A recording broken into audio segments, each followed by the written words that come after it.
barrel through as if I had students here so that we can really get the whole perspective.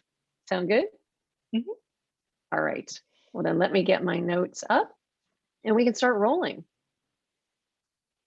When I graduated from Fitchburg State University many years ago, I went off and did some interviews. And I sort of knew what I was doing, but I sort of didn't. Luckily, it was a good time for a computer science major to be leaving college, and I was able to get a job. In the many years since I graduated in 1985, I've learned a lot about how to interview better. And that's really what I want to share with all of you today. Some tips on what you can do to make your interviewing impactful so that you can have a much better chance of showcasing yourself and ultimately getting a job that's a right fit for you. I'm Kristin Link. I'm an executive public speaking coach and storyteller. And most importantly, I am a Falcon. And I work here in Silicon Valley, helping executives prepare for any sort of presentations they need to give, whether they are presenting in front of their businesses, speaking at conferences as a keynote speaker, preparing for a TED event, whatever it is they're doing, I'm part of helping them make their presentations impactful. And I've been doing this for many years, but I didn't start out as a public speaking expert. I'm actually pretty nerdy and introverted. I'm a computer scientist. And when I was at Fitchburg, I took a public speaking class that terrified me. I mean, I was really scared every time I had to go in that class because I was so shy. But I learned a lot. And when I left Fitchburg and began my career at Hewlett Packard here in Silicon Valley, I continued to learn more about public speaking. I joined an organization called Toastmasters, where I learned so much about public speaking and took as many classes as I could at Hewlett Packard. And now, many years later, I have a love of public speaking and I really want to help others with their public speaking skills. So today we'll be looking specifically at interviews and really just talking about that slice of the world. Because for many of you as students, you are interviewing for internships or interviewing for jobs.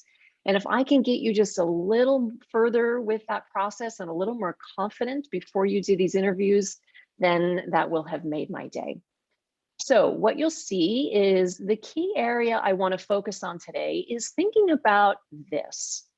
Storytelling makes your interviews impactful. Storytelling makes your interviews impactful. So let's dive into that. I'm going to break this into three specific sections. The first is preparation. How do I actually prepare for these interviews? What sort of stuff do I need to be thinking about before I either walk in the door or jump in front of a camera for my virtual interviews? The second thing we're going to be thinking about is story. How do I incorporate stories into my interviews, and why would I even care about doing that? And in the third section, we're going to dive into answering questions because that skill is a lot harder than many people think. In fact, when I'm working with my executive clients and I get them prepared for their presentations, the question that comes to me most often is, how do I handle when people start to ask me questions? I have no control over what questions are coming at me. How do I handle that well? So I'll give you some tips to help you thrive when questions are coming at you that you may or may not be completely ready for. So again, preparation, then we'll talk about story, and finally in our last section, we'll talk about questions and answers and how to handle that whole situation. So let's dive first into the preparation piece. Things you want to be thinking about well before your interview begins. First and foremost, keep in mind that an interview is not a one-way thing. It's not just the interviewer asking you questions and you are answering, sort of begging for the job. I really want this job. I just need a job. You need to keep in mind that you are also evaluating the job, the company, the team. So it really is intended to be a two-way conversation. Yes, the interviewers will be asking questions of you, But something we'll talk about more later is that you also need to prepare questions to ask of them because you're checking them out at the same time.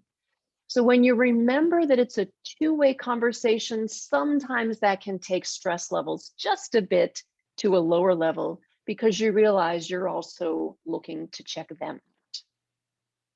Now, when interviewers are asking questions of you, they're really looking at three specific areas. There could be more, but these are the most three that I see most frequently. The first is, are you qualified? The second is, do you have a desire for this job? Do you really want it? And the third is, are you a fit for this job in this organization? So let's talk about each of those. The first one, are you qualified, is the one that we think about most. I find when people are preparing for interviews, they kind of know that they have to talk about all the stuff that they do well, all the skills and projects and talents that they have, because they've got to meet the qualifications for that job. And of course, that's important. But the interviewers are also looking to see how much you want this job. So it's important that you bring some enthusiasm, some curiosity, some excitement about the position, but also about the company and what this company does. So keep that piece in mind when you're in conversations with your interviewers. Am I really showing them that I want this job, that I'm excited and curious about it? And make sure you do that well. The third piece, and this one's kind of the hardest to figure out, but this is the fit piece. Are you a right fit for this particular job? And because we don't necessarily know all the people on the team, it's hard for us as an interviewee to assess that. My best advice, if you are an interviewee interviewing for a job, is be yourself. Be who you really are. Don't try to fake being someone a little different, someone who's more technical, someone who knows more about human resources, someone who knows more about the film industry. Be authentic to who you are and your skills. Because if you really pretend to be someone else in your interview, when you get into that job in 2 or 3 or 4 months later, you're going to realize this wasn't the right fit for me. So as much as possible, be authentic to yourself. Maybe polish up the professionalism just a bit if that's appropriate, but make sure you are who you are. So again, interviewers are checking for qualifications, but also for your desire for the job and are you the right fit? Make sure you're really showing all of those characteristics as much as possible. Now we know that interviews are generally a lot of questions that are coming at you. If you can find out what some of the questions are in advance, please go ahead and do that. If you've had a classmate who has been interviewed by this company, or a friend, or you can jump on something like Glassdoor and find out questions in advance, that would be great. Not always possible, but if you can make that happen, terrific. But again, keep in mind that you need to prepare questions for yourself to ask them. This is where you want to find out more about the job, about the company, about where they see themselves going in 5 years, about what's their mission. Are they involved with philanthropic endeavors or not? Think about things that are important to you and make sure you're asking questions about those as well. Again, you want to show that you're enthusiastic and curious about this particular position and company. Okay, here's a quirky little tip for you, but it will be important. Be sure you know the names of all of your interviewers and you can pronounce these well. If you've drifted off mentally, come back to me because this is really important. Know the names and correct pronunciation of all of your interviewers. This is a courtesy and it's going to go a long way to connecting with these people. And if they have a name that you find difficult to pronounce or you're not quite sure how to pronounce it right, just ask them. Before we get started, could you just slowly pronounce your name for me? I want to make sure I get it right. A simple statement like that shows that you care about their particular name. Little tip for you. And lastly, in terms of little tiny tips for your preparation, please check all of your socials and make sure they are as professional as you want them to be, because chances are really good that anyone that you're interviewing with is going to spend a little time checking out all your socials, and just, we want to make sure that everything looks very professional. I'm sure they are very professional, but if there's anything you might want to clean up, go ahead and do that before you get started. So those are some preparation tips. What I'd also like to do in terms of preparation is just spend a few minutes talking about your virtual presence. In particular, we feel that even though things will be opening up hopefully soon, we'll still be doing a fair amount of interviews just like this, over a medium like Zoom, in front of a camera, on a laptop, a phone, a desktop, whatever you got. And so I just want to review a few tips to make sure that you're looking as professional as you can when you're eye to eye with the camera. This will just take about 5 minutes. The first thing I want you to think about is where your camera is located. Now, by that, I mean where your camera is in your dorm room, in your apartment, in your home, wherever you happen to be doing your interview. Think about where your camera is going to be located, whether it's on your phone, on your desktop or laptop. If you have an external camera, the first thing you want to think about is, where's my best connection? Where can I get good Wi-Fi to make sure that it will stay up through this entire interview?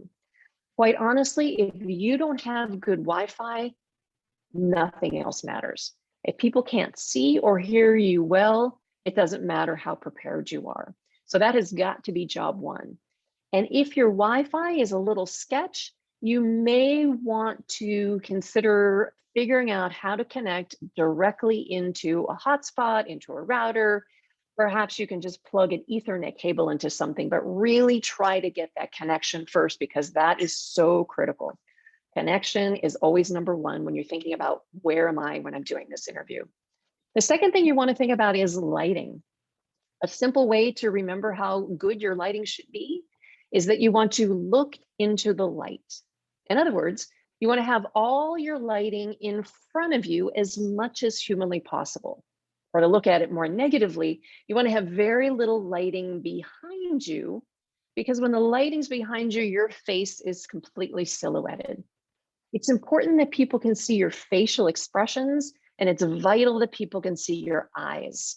We convey a lot through our eyes, and we want to make sure that they're seeing. Get as much lighting in front of you as possible. Background. Let's take a second to talk about this. When you are in an interview, make sure that whatever is behind you is clean and simple and not distracting. Now, you don't need to do this when you're talking with friends or family, or maybe even when you're in your classrooms. I'll leave that up to your professors. But when you're in an interview, it's very important about what's behind you. We don't want rumpled beds or laundry or posters that may or may not be appropriate for an interview.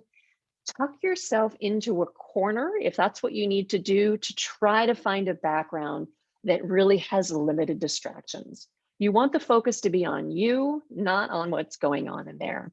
So again, for your camera location, first thing is your connection, second thing is your lighting, third thing is your background. Now let's talk about, how do I position my camera? Because this is the piece that I see gets kind of lost in translation quite a bit. To look as professional as you can on camera, you want to make sure that camera is at or slightly above your eye level. So if you're working on a laptop, for example, if your laptop is on your desk, your camera is way too low. In fact, you literally can take out a tape measure and measure from your desk to your eyeballs, and then take out a tape measure and measure from your desk to where your camera sits on your laptop. You're going to see a big gap. I don't know, 5, 6, 7 inches, whatever it might be. So take your laptop, put some massive textbooks or reams of paper or Amazon boxes underneath it to bring that camera right up to your eye level, or slightly higher as much as possible. This just enables you to look eye to eye with your interviewer, and it doesn't appear as you're looking down at them. Definitely not the impression you want to have in an interview situation. Get that camera up to your eye level as much as possible. And you will be typing like this. It's super awkward, but it's going to make you look better for the interview. You also need to think about how far away you are from your camera. What I don't want is for you to be way back here and kind of lost in your frame. Check your distance so that you pretty much take up that central section of your, in this case, your Zoom frame, so that your head and shoulders really take up that middle section. Shoulders about a third of the way up, eyeballs about 2/3 of the way up, and the top of your head just about to the top of your frame. Again, this makes you sort of as in person as we can given the Zoom situation. So again, camera height up at your eye levels, check your distances to make sure that you are pretty much taking up that central channel of your frame, shoulders a third, eyeballs 2/3, top of the head right at the top. Ooh, okay. That was my section on preparation. We talked about a few tips at the beginning and then went into your virtual setup just to make sure that you're appearing as professional as possible. Before I move on to our next section, which has to do with the whole storytelling piece, what questions are brewing up at this point?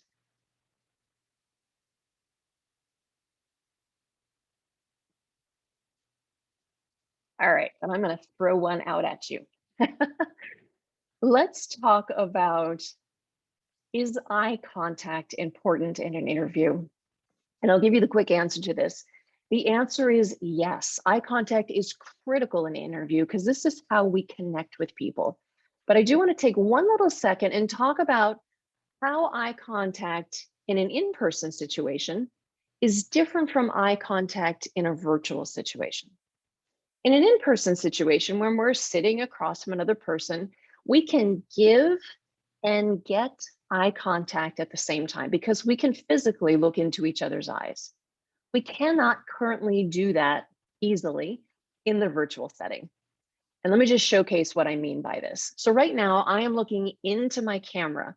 I see faces in the Zoom window down below me, but they are just in my peripheral vision. I am literally staring at a green dot at the top of my screen. It feels really weird to be sort of ignoring the people that are below my camera, but I know that when I'm looking into my camera, I am giving my audience eye contact that's good. I'm not getting good eye contact, but I'm giving it to my audience. And when I'm speaking, that really matters. Now watch my eyes as I drop down and look at the faces on the screen. Oh, there's Susan and Tanya and Laura and Melissa and Jeffrey. This is amazing. I'm seeing all sorts of people. I'm getting good eye contact. But as you can see right now, I'm not giving you good eye contact. It kind of looks like I'm bonding with my laptop. It doesn't look like I'm bonding with any of you. So I'll bring my eyes back up to my camera when I'm speaking to be able to give good eye contact. And I would highly encourage you to do this on an interview. As awkward as it feels, look into the camera. Periodically break eye contact with the camera and make sure your interviewer is still with you, still engaged, still looking interested, not dozing off, and then come back up to the camera. So keep practicing this eye contact. It's critical that you look into the camera when you're speaking. Let's move on. We talked about preparation. Our next section is going to be all about story and why storytelling is so important when you are in a job interview. First of all, let me just give you a quick high-level look at why stories matter. And there's a much longer conversation about this that I won't get into now. But at the highest level, we know that stories are compelling, they're memorable, and impactful.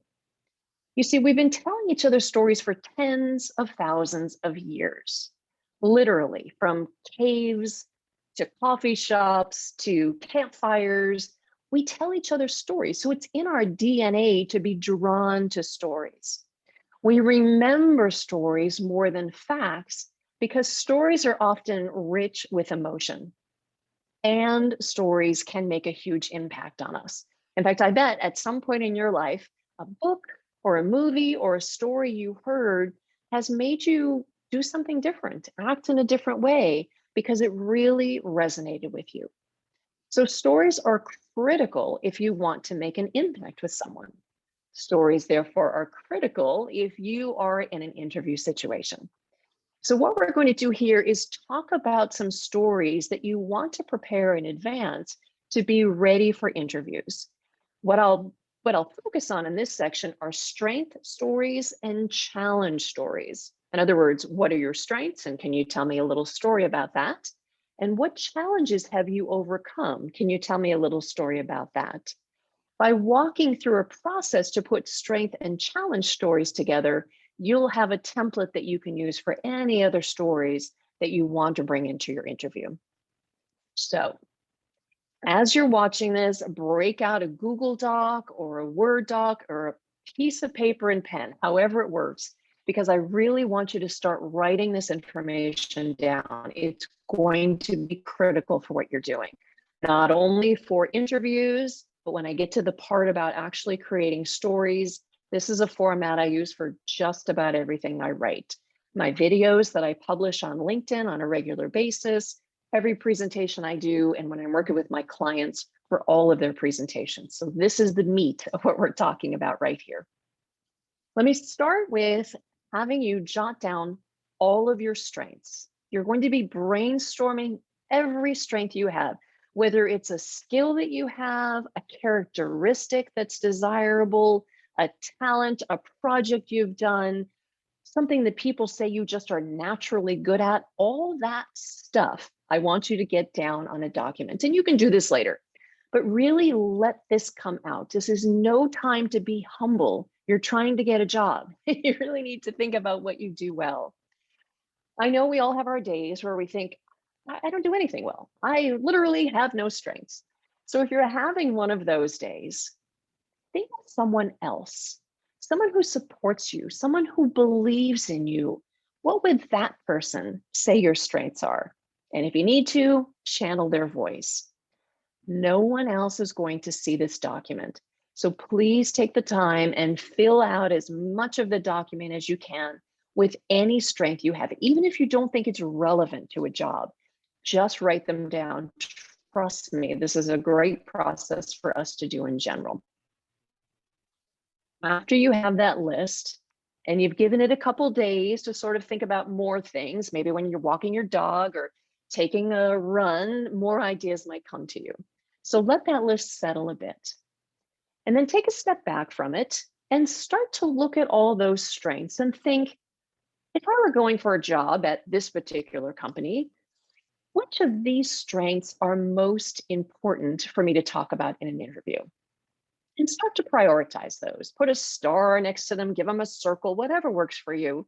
But just pick about 5 that you think would be important. And before you settle on that 5, make sure that your top 5 also have some sort of story around them.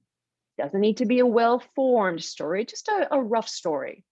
So if I'm talking about my organization skills, I might reflect back to a board meeting where I sat in and I was the one who was able to organize all the data. It's a rough story, but at some point I can put it together better. So again, brainstorm, pick your top 5, and make sure those top 5 have some sort of story or anecdote or example about where you've actually used that strength. You're going to do the same with your challenges. Brainstorm all your challenges, things that you don't do so well, things that you're working on, things that you used to be bad at because of some situation you now excel at. Brainstorm them all. Prioritize your top 5 and make sure you have a little bit of a story for each of those 5. Okay. Now that you've done all the preliminary work and you're starting to hone out some stories that you may want to share in the interview process, we're going to talk about how to start to craft a story that you would actually share in an interview. When we're looking at interview stories, the timing that you're thinking about is about 2 to 3 minutes. That's it. So these stories have to be very, very concise. They can't have a ton of superfluous information. They can only have the real important critical stuff. So how do we get stories short? How do we keep them concise? Here's where I'm going to introduce you to a 3-step template that I use, again, for all the storytelling that I do. So if you're taking a little mental vacation, come on back, break out your keyboards or your pen, whatever you got, and please write this down. This is critical. These are the 3 steps to create a story. Step number 1 is audience. Step number 2 is key message. And step number 3 is outline. Audience, key message, and outline. Let's talk about each of these. Step number 1, audience. Anytime you're doing a presentation, you've got to analyze your audience well. So in the situation of an interview, that means you want to analyze your interviewers as much as possible. Who are these people? What are they like? Where have they worked in the past? Where did they get educated? Are they a Falcon? That would be really handy, etc. So you want to jump on LinkedIn and learn as much about these people as you can. You want to do some Google work, dive into this as much as possible and see what you might be able to learn about your actual interviewers. Then you want to do as much research as you can on the position, really digging into it. What are all the qualifications? What kind of people have they hired in the past? What information is there on Glassdoor or Indeed or any other websites I can start to look at? And of course, you're going to do the same with the company. Because the more you know about your interviewers, this particular position that you're interviewing for, and the company, the more you can customize the stories that you're telling to them about yourself. Audience, always step 1. Step number 2 is your key message. The key message of a story is the one thing you want your audience to remember and care about. The one thing you want your audience to remember and care about. Even in a 2 to 3 minute story, they're not going to remember all of it. You get to decide what piece you want them to remember. Now, here's the challenging part. You're going to do that in 10 words or less. Ooh, that's hard to do. Again, in 10 words or less. The idea is that we want this to be simple enough so that it's memorable by our listeners. In the case of an interview, so it's memorable by our interviewers. It's kind of like the chorus to your song. You want to make it short and memorable and repeated so that it sticks in the brains of the listeners well after your interview is done. Step 1, audience. Step 2, key message. Step 3 is putting together the outline of your story. So let's talk about what that outline looks like. Stories have a flow to them. In fact, movies and books and all kinds of stories have a similar flow to them. In fact, you may have heard that this is called the hero's journey. So let's just quickly talk about that, and then I'll take it right down to the business level so we can understand how to storify what you're sharing in your interview. So in a hero's journey, a hero faces a challenge. She goes on a journey and resolves that challenge, and she comes home to betterment. She's better, her community's better, the world's better. Things are just a whole lot better. So listeners are taken on a journey from what was, when there was a challenge, to what currently is now that that challenge has been fixed. So let's apply those notions to something that's more businessy. When I think of business stories, I tend to use an outline that looks like this: problem, solution, benefits. Again, problem, solution, benefits. This is the flow of a business story. And it's very similar to stories that we have in books and movies. There was a problem, I solved it. Let me tell you the benefits. Let me tell you why you care about me solving this problem. And that's the structure that we really want to use when we're sharing stories in an interview situation, whether it's a strength story or an overcoming a challenge story or any other story in between. Think first, can I put it into the format of problem, solution, benefits? Now, let me pause here for a second. I'm going to tell you a little bit more about that. What I see When people get into this format, problem, solution, benefits, is they spend a whole lot of time on that solution section. Let me tell you about this cool project I did. Let me tell you about this thing I fixed. Let me tell you about this neat thing that our team put together that really solved this problem. And we tend to do a deep dive on all the details because that's our thing. That's the thing that we did. Please don't do this when you're interviewing. When we look at problem, solution, and benefits, your goal is to keep about a third of your time on the problem and the solution together. And then about 2/3 of the time on all the benefits. Why? Because the story that you're telling has to be important to your listener, in this case, to your interviewer. And so you want to make sure you're taking the time to say, and here's why you care. As an example, when I was a young engineer at Hewlett Packard, fresh out of Fitchburg State College, I was given an assignment to help deliver presentations on Hewlett Packard's microprocessor strategy to our clients who were CEOs of large non-technical organizations. I was pulled in because by this time I was getting a little more comfortable with public speaking. And so they pulled me in and said, Kristin, these presentations are way too complicated. We need you to fix them because we understand you know how to talk to people. And so I went and met with our microprocessor engineers and said, explain the microprocessor to me like I'm in kindergarten.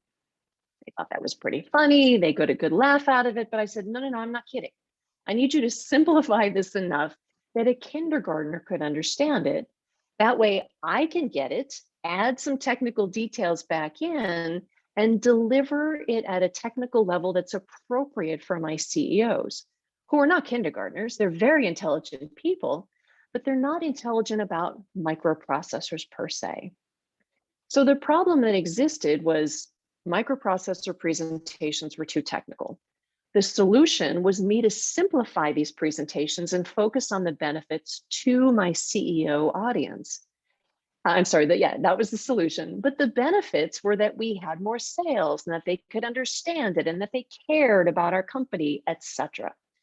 So that just gives you an example of a story that I was able to finally funnel down to about 2 minutes, and I tell it all the time, with problem, a simple description of the solution, fixed the presentation to simplify it, and a whole lot of benefits that I shared with my audience, helping them realize that our microprocessors can help their business become better.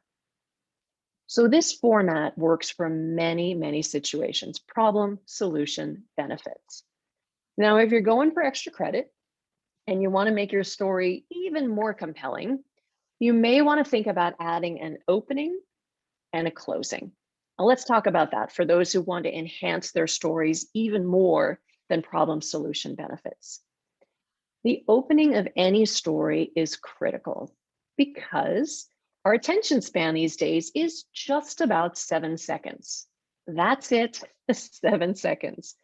So you've got to make sure that any story you're telling in the interview captures your interviewer's attention right away. What I would recommend for your opening in the situation of an interview story is go right into your key message. Remember, your key message is that one thing you want your listener to remember and care about in 10 words or less. That's a great way to open any story you're going to tell. Start with the key message, it's sort of like the title of your story, and then dive into the details of the story. Or find a statistic that's shocking or something that's fascinating that you've done, something that draws them in right away. Similarly, you want to make sure you have a strong close on your story. In many cases, it's going to be that key message reiterated. There's something called the residual thought, which is the one thing that gets remembered after information is told to us. And if you tell them your key message as your very last statement, more than likely that will be the residual thought that stays in your interviewer's head. So in its most complete form, the outline really now is open, problem, solution, benefits, and close. And in this situation, your open and close may just be your key message in their simplest form. Ooh, that was a lot. There's a whole lot to story that I won't dive into, but let me pause right there and see if there are any questions from this audience. If not, I'll toss out a few that I get frequently asked about the topic of story.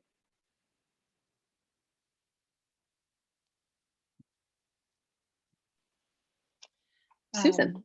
Yes, I work with students a lot who are preparing for interviews. And I think, one of the things that comes up with telling stories is the idea of like, what's the right example to give for this question, or what's the right way to answer this question. So I just wanted to know if you had any thoughts about that feeling when we're preparing for interviews. Yeah. So the question is, what's the right example? What's the right question to give when you're in an interview situation? And unfortunately, the answer is it depends. But let me see if I can at least solidify that it depends a little bit better. What I find is that authenticity plays a big piece here, and that oftentimes, if you start to think about 2 or 3 things and you're not quite sure which one is best, look at 2 different directions. The first is your gut. Which one feels right? The second one is your profession, your future profession. For this particular job, is one more or less relevant? So if I'm looking at a teaching job or a nursing job or an accounting job, would one of the examples I have tie into that more or not? So I tend to balance these 2 when I'm making decisions just like this. What does my gut tell me? What's the more professional answer? And I'll try to find a blend of a combination that works for that. And I know it's not a perfect answer, but hopefully that gives you at least 2 paths of thinking as you're working on that decision. Let me address one more thing here on story that's relevant before I move on to our 3rd section, which has to do with answering questions. There are times when this problem, solution, benefits format doesn't exactly work, even when you're trying to tell a story. It feels a little forced. So know that the type of outline you choose may be a little bit different. It may be that you're using a chronological outline format. In the past, it was this way. Currently, it's this way. In the future, it's going to be this way. Or maybe what you need to share is really just 3 specific things that are somewhat related that explain the situation. In my world, I call this a 1, 2, 3 outline. Here's point 1, little transition. Here's point 2, a little transition. Here's point 3. So know that problem, solution, benefits is truly a storytelling outline, but it's not the only outline. If it doesn't feel right for your particular example, look to something else. But please go with an outline because it helps you keep things really concise. Long, drawn out stories are not exactly compelling in an interview situation or in many situations at all.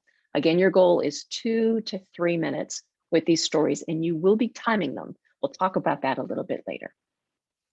So we've looked at your preparation. We talked a bit about adding storytelling components to your interview conversations. Now let's move into, how do I answer questions? How do I actually address questions that are coming at me that I may or may not have prepared for? Couple tips on this. The first item I would recommend you give some thought to is really listening to that question. I find when people are in question and answer situations, they might listen to about half the question, assume they know the rest, and tune out and start to formulate an answer in their head. Please don't do that. Please try to fight that instinct as much as possible. Listen to that entire question as if you had to reiterate it back to the person who has asked you that question. Again, listen to the whole thing as if you had to repeat it back. And we'll talk about why that's important in just a second. So listening well, number 1 thing you want to be thinking about. The second thing I want you to think about is you don't need to answer a question quickly. It doesn't need to be a quick reply, because I find when people feel they need to quickly reply, Their answers are all over the place. They do what I call circle talking, where they're rounding the drain, and then finally they get the words in their head and they feed the answer to the person who is now dozing off on the other side of the camera. Take time to think. There are some techniques you can have to actually give yourself a little time to think. And let me toss out a few at you and you can decide which work well for you. The first option is to just pause. After a question is asked of you, pause, go silent so you can think in your head. That pause will feel like forever to you, but chances are it will not feel nearly as long to the person who has asked you the question. If you can, just pause. Now, for many of us, silence is a little uncomfortable. So if the pausing doesn't work well for you, you may want to consider one of these other two options. The next is to simply repeat back the question. Doesn't that sound familiar? I just mentioned something about that. If you need to buy yourself more time and pausing feels awkward, repeat the question back to the interviewer. So it sounds something like that, something like this. So let me make sure I got this. The question that you've asked me is, can I tell you about a time where I overcame a challenge with a specific example? Did I get that right? If I've listened to that question well, my repeating it back doesn't take a whole lot of my brain power. Most of my brain is actually now processing an answer, but I don't have silence. I actually have my voice repeating a question back, so I have a little bit of time to think of an answer. If that feels awkward, then the third option is to simply state, hang on, I just need a second to think about that one. Okay, now I have a good answer for you. So just state that you're going to take a little bit of time to formulate a solid answer. Chances are your interviewer will be happy to wait for a solid answer to come at them. So again, don't rush your answers. You can take time to think. Either pause and get comfortable with the silence, repeat the question back to your questioner so that you can think of an answer in the meantime. Or if all that feels too weird for you, just say, hang on, I just need a second to think about this. Now, you're not going to do that for every question, but if you do that periodically throughout your interview, it gives you a little more time to get your answer solidified before you start to answer a question. Now, you've listened well to the question, you've given yourself some time to think. The third piece of answering questions well is to answer with a key message. As much as possible, this is not easy to do. Give them a key message up front and then fill in some details and wrap it up by about 3 minutes. That way, even if they tune out halfway through their answer, which they might do because they're also thinking about what questions they're going to ask you next, they have your key message. They have the title to the story you're just about to tell. So again, to make it all clear, listen well, buy yourself some time, and if possible, strive to answer with a key message so they know right up front what it is you're going to be talking about. Two more things I want to bring up before we wrap up this section and the entire presentation. If you don't know the answer to a question, these are the 3 words I would encourage you to say. I don't know. That's it. I want you to say, I don't know. Do not try to BS your way through an interview. Interviewers are professional interviewers. They have interviewed many people before. They know BS when they see it. So if you don't know the answer to a question, say, I don't know, and then show that you care. So you might say, I don't know, but if I can research that and follow up, I'd be happy to do so. Or, I don't know. Could you tell me more about that? And maybe that will help me understand, or maybe we can have a discussion about this later. I'm really curious what that is.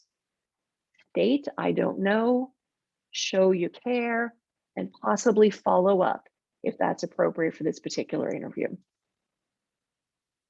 And always practice with a timer. Anytime you're practicing these interview questions, get a timer running and really try to get things down to 2 to 3 minutes. Interview answers are sort of like a movie trailer. They're just the highlights of this story or this answer that you want to give. If the interviewer asks you more or seems interested to get more detail, then you can tell the entire movie. But start with just that movie trailer, 2 to 3 minutes. All right, let me pause there and see what questions we have before I wrap up. Questions on preparation, story, or questions on questions? Kristen, one question I have is a lot of companies are now starting to do first round interviews where students are actually recording their responses instead of meeting with somebody. Yeah. Do you have any advice that differs from what you've already shared or things that students should keep in mind if that's the type of interview that they might be going into? Yeah. So the question is around interviews that are pre-recorded answers back to the interviewer. And we are seeing a lot of this happening. My advice is to watch this entire presentation again, because all of it applies.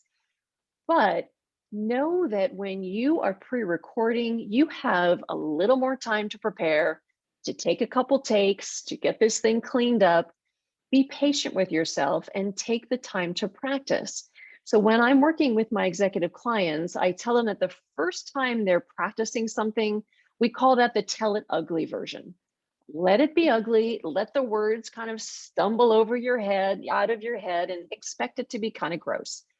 Then you're going to practice it again, you're going to practice it again, and around the third, fourth, fifth time, words come much more smoothly. So as much as you may be attempted to do a one and done and call it and just send it off to the person, be patient. Do your ugly version, do a couple other slightly less ugly versions, and get it to the point where it sounds pretty smooth. And especially when you're pre-recording, you've got to be looking into the camera 100% of the time. A couple tips for doing that, because it's so important, especially pre-recorded.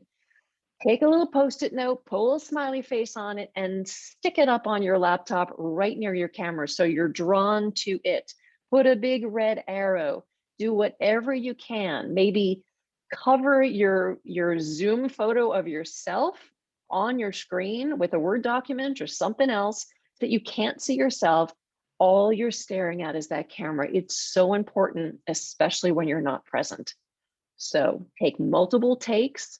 Be patient, know that you will improve with multiple takes, only send the final one, and critical that you're doing eye contact, especially in a pre-recorded situation. Thanks, Melissa.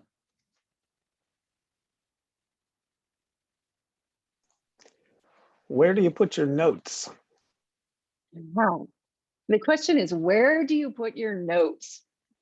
This is a tricky one, because the answer is it kind of depends on your setup. Let me explain what I have set up, and then I'll talk about other options that people have done. Right now, I'm on a laptop and I have a large second screen behind me. My camera is up there, my Zoom window is up there, and to the left-hand side are my notes. So watch my eyeballs as I'm glancing over to my notes. Right now, I'm looking at the camera. Here, I'm going over and reading a note and coming right back to the camera. Hopefully my head didn't tilt too much. Hopefully it was just mostly my eyes. The short answer, Jeffrey, is to get your notes as close to your camera as possible. If you have a larger screen, you're going to be able to do that on your screen.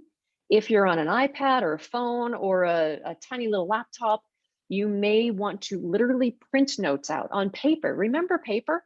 And tape them to anywhere that's as close to your camera as possible. So monkey with the situation that you have, get them as close as possible, and practice you looking into the camera, glancing down at your notes, and coming back to your screen.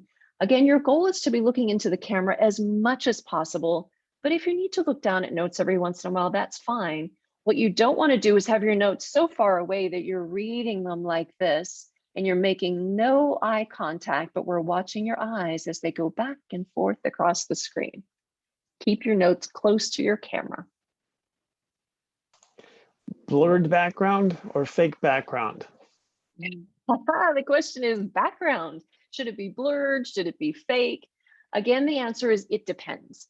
If you happen to have a background that's nice and clean, that doesn't show much behind you, go ahead and do your actual background. If you do not have that situation for whatever reason it might be, I would recommend either blurring or going with a very simple, professional looking virtual background.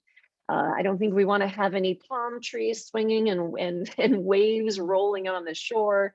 Minimize the virtual background. If you can find a simple, professional one, go for it. Otherwise, go with the blur because that will clean up almost everything that you might want to hide on your camera. Last question. 22-year-olds, 20-somethings, 24-year-olds really have limited life experience to draw from for stories. How do they articulate if the experiential portion is classroom or academic? Great. The question is about stories. And if you happen to be younger and may not have had as many life experiences as an older person like I have, then where do you get your stories? If you can pull personal stories, whether they're from your personal life or your classroom life, or maybe a job that you've had, go with personal as much as possible, something that you have actually experienced at work, at school, at home, etc. If you're in a situation where you're trying to showcase something and you don't have a personal story for it, pull in a story from current events, from political circles, be careful with politics, from something that's going on in the world if you need to. But you've got to relate it to your situation. You've got to be able to apply it to you. I hope to be able to learn for what happened in the Suez Canal, something along those lines. So use what you have as much as possible that's personal.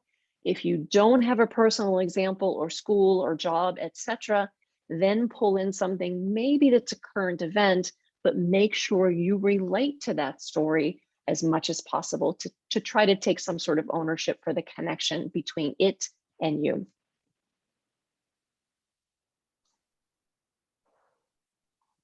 All right.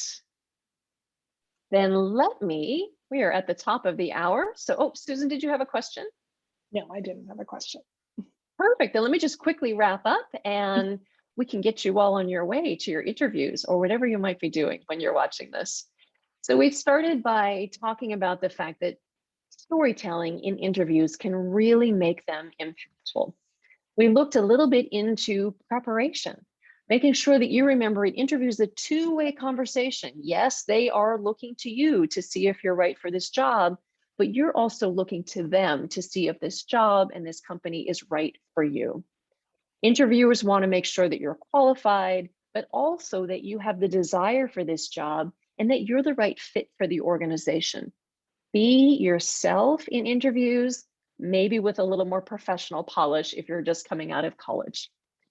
Make sure you know names and pronunciation of your interviewers. This will go a long way to making you appear as professional as you want. And check your socials, make sure they're as polished as you want them to be. In terms of your virtual presence, make sure you're really taking the time to think about what's my connection? How is my lighting? What is in that background? Am I filling up the middle section of my frame with my shoulders at a third, my eyes at a third, my head near the top, so that I can look as in person as I can? Then after the preparation, we went into stories, realizing that stories are compelling, memorable, and impactful. So as much as possible in an interview, we want to tell them. We use the examples of strength stories and overcoming challenge stories, and really broke down a format that helps you create stories about those two areas or any other area you would be talking about. The 3 steps for creating a story, and this is really important, so make sure you're jotting this down: audience, key message, and outline. Your audience is your interviewers, the job, as well as the company. Find out as much as you can about them so you can customize what you're saying to them. The key message is the one thing you want your interviewers to remember and care about in 10 words or less. And your outline may take the form of a story: problem, solution, benefits, a lot of time on those benefits, or it could take a different form, a 1 bullet, 2 bullet, 3 bullet format, a chronology, past, current, future, many other options as well. Then from there, we looked into answering questions, which can be tricky to do, so be patient with yourself. Make sure you listen to that entire question before you even begin to formulate an answer. Before you do get an answer, give an answer, take some time to pause and figure out what you're going to say.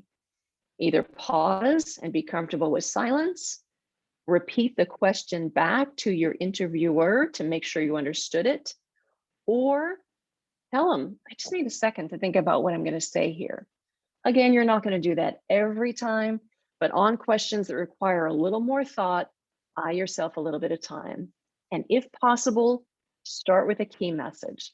So again, listen, give yourself time to think, and if possible, start with that key message. Always say, I don't know, and then show that you care to find out if you really don't know the answer to something. Bottom line, storytelling makes interviews impactful. And I wish you the best as you are interviewing. I know what it's like. I remember it well. And please reach out if I can be of help to you. And again, this is Kristin Link with Link Coaching, Falcon, class of 1985. And Susan, with that, I'll turn it over to you. Thank you so much, Kristin, for joining us and for this wonderful presentation. I know students watching this will find it incredibly helpful in terms of preparing for interviews. And I just want to remind the students who are watching that our Career Services and Advising Office is here to help you prepare for interviews. We offer mock interviews and would love to help you with practicing what Kristin has talked about here today. So please get in touch with our office if you are interested in working with an advisor on a mock interview. And again, thank you so much, Kristin, for being here. Yes, this is You're welcome. Thank you. You're very welcome. It's been a pleasure.